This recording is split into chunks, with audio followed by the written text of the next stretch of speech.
Hello everyone, welcome back to my channel. तो आज हम करेंगे issue of shares at premium, जो हमने स्टार्ट कर रखा था लास्ट वीडियो में, उसका नेक्स्ट टॉपिक। इसमें हमारा चल रहा था कि सिक्योरिटी प्रीमियम जो होता है हमारा, जब हम प्रीमियम पे शेयर्स इशू करते हैं तो सिक्योरिटी प्रीमियम की एंट्री करते हैं। तो आज हम करेंगे कि जब हम शेयर्स को प्रीमियम पे इशू कर रहे हैं तब हम उनकी जर्नल एंट्रीज़ क्या करेंगे।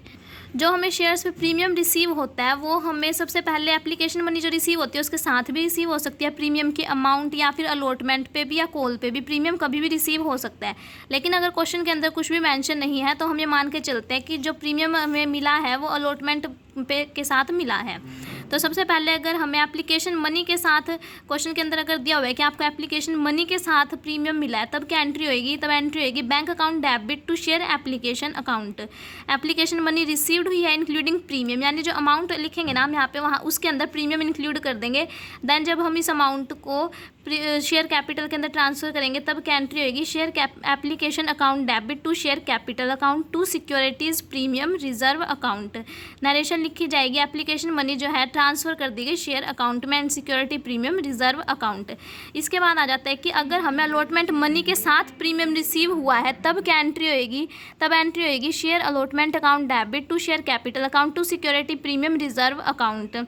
फिर हम इस पैसों को जो हमें मिले हैं, पहले अभी तक तो ये ड्यू हुए अलॉटमेंट के पैसे, जब हमें मिलेंगे अलॉटमेंट के पैसे तब हम क्या एंट्री करेंगे? Bank account debit to share allotment account. फिर नरेशन लिखी जाएगी कि allotment money received, means allotment money मिल गई तो ये एंट्री होएगी, और जब नहीं मिली, ड्यू हुई है सिर्फ, तब ये ऊपर वाली एंट्री होएगी, वो ड्यू पे होएगी एंट्री। देन नेक्स्ट रहेगा use of cash book. Cash book का यूज़ हम कब करते हैं? जितनी भी कैश ट्रांजेक्शन्स होती है ना, उनको यूज़ करने के लिए कैश बुक का यूज़ किया जाता है, और जो कैश से रिलेटेड नहीं होती उनको एंटर करने के लिए जर्नल का यूज़ किया जाता है। जैसे कैश बुक के लिए हम एक एग्जांपल को लेके चलते हैं।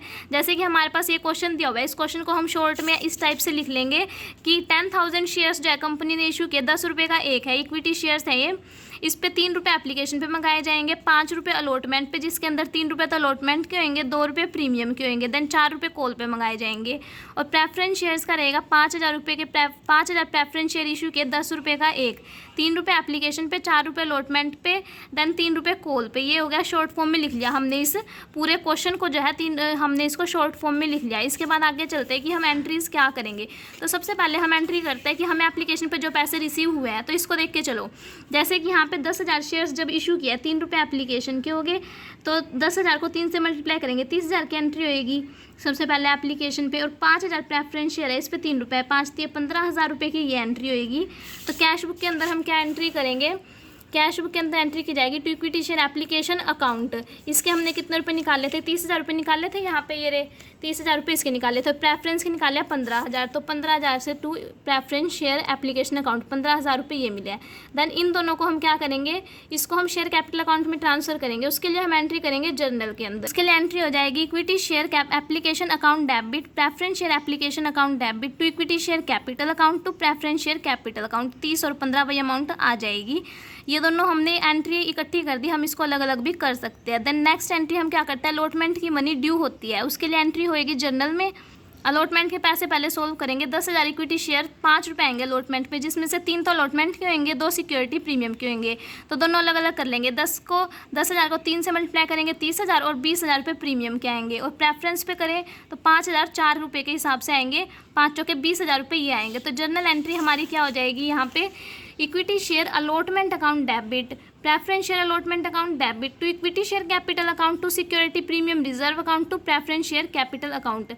अब देखो, अलॉटमेंट पे हमने 50,000 रुपये किए थे, टोटल हमारे पास अलॉटमेंट पे 50,000 रुपये आएंगे 5 के हिसाब से। फिर 3 और 2 में हमने उसको बांटा था 30 और 20 में, क्योंकि इक्विटी शेयर कैपिटल में तो 30 जाएंगे और बाकी बचे हुए प्रीमियम के वो 20 जाएंगे। और प्रेफरेंस शेयर्स के जो है वो 20 ही है। 5,000 पे 4 रुपये के हिसाब से 5 चौके 20,000, तो 20,000 रुपये प्रेफरेंस वाले के अंदर डाल देंगे। फिर जो ये पैसे हमने अलॉटमेंट पे ड्यू किया हमें रिसीव हो जाएंगे, तो उसके लिए हम कैश बुक में एंट्री करेंगे to equity share allotment to preference share allotment. 50 और 20,000 रुपये जो हमें ये रिसीव हुएंगे, इसको हम कैश बुक के अंदर एंटर करेंगे। देन लास्ट एंट्री हमारी क्या है? कॉल हमारी जो है वो ड्यू होएगी, तो इसमें कितनी अमाउंट डाली जाएगी?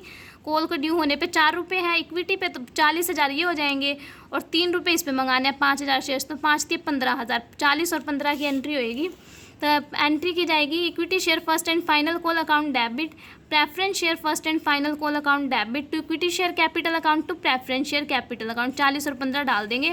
फिर उसके बाद हमें पैसे रिसीव होंगे तो यहाँ पे एंट्री कैश बुक के अंदर कर दी जाएगी और बैलेंस से क्लोजिंग कर दी जाएगी इसकी। देन नेक्स्ट रहेगा issue of shares at discount, कि अगर हमने शेयर्स डिस्काउंट पे इशू किया, इसका मतलब क्या होता है कि फेस वैल्यू से कम पे हमने शेयर्स इशू कर दिया। मीन्स एक शेयर अगर 100 रुपये का है, हमने उसको 95 रुपये में इशू कर दिया, इट मीन्स 5% डिस्काउंट पे इशू कर दिया। लेकिन आजकल जो है इस टाइप के शेयर्स इशू नहीं किए जाते। बेसिकली ये बस स्वीट इक्विटी शेयर्स में होता है, जिसमें हम अपने एम्प्लॉयज़ को ये सुविधा देते हैं, अदरवाइज ऐसा नहीं होता। देन नेक्स्ट रहेगा अंडर सब्सक्रिप्शन ऑफ शेयर्स। इसके अंदर क्या होता है कि हमने जैसे 100 शेयर्स इशू किए, उसमें से सिर्फ 95 की ही एप्लीकेशन आई। मीन्स कि जितने हमने शेयर्स इशू किए ना, उसमें से पब्लिक ने पूरे शेयर्स जो है वो उसके लिए अप्लाई नहीं किया, कुछ कम शेयर्स के लिए अप्लाई किया है।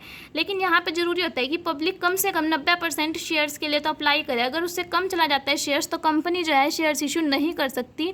तो इससे बचने के लिए कंपनी क्या करती है, अंडरराइटर्स को अपॉइंट करती है, उनको कुछ कमीशन दे देती है कि अगर पब्लिक ने 90% शेयर्स परचेज़ नहीं किए तो अंडरराइटर्स परचेज़ कर लेते हैं, ताकि कंपनी जो है आगे होने वाले लॉस से बच सके।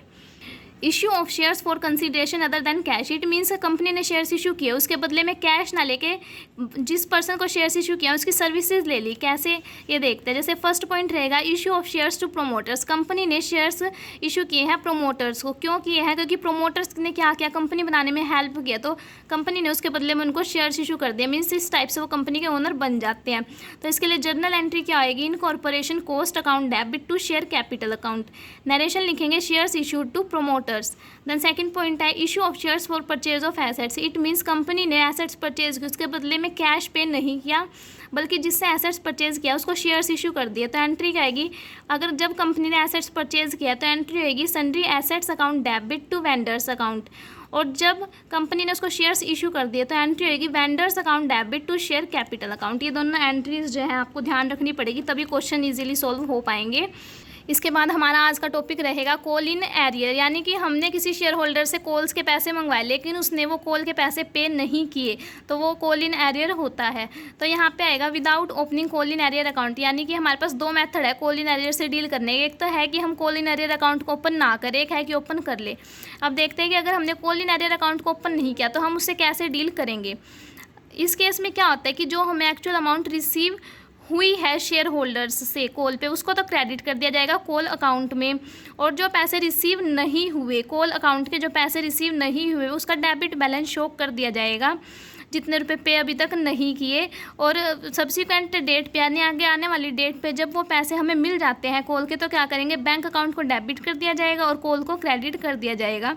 जब हमारे पास पैसे आ जाएंगे तब कॉल को क्रेडिट कर देंगे बस। और जब हमने call in arrear account open कर लिया तो इस मेथड के अंदर क्या होता है कि इस अकाउंट को डेबिट कर दिया जाता है जब हमें पैसे रिसीव नहीं होते, और बाद में जब हमें पैसे रिसीव हो जाता है तो अकाउंट को क्रेडिट कर दिया जाता है।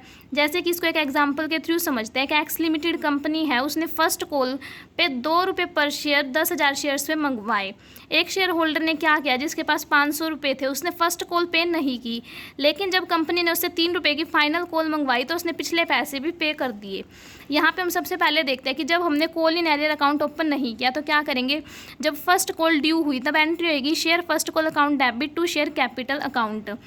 500 शेयर्स पे 2 रुपये के हिसाब से एक शेयर होल्डर ने पैसे नहीं दिए। पहले तो कंपनी को क्या हुआ, 10,000 पे 2 रुपये के हिसाब से फर्स्ट कॉल के पैसे ड्यू किए उसने 20,000 रुपये।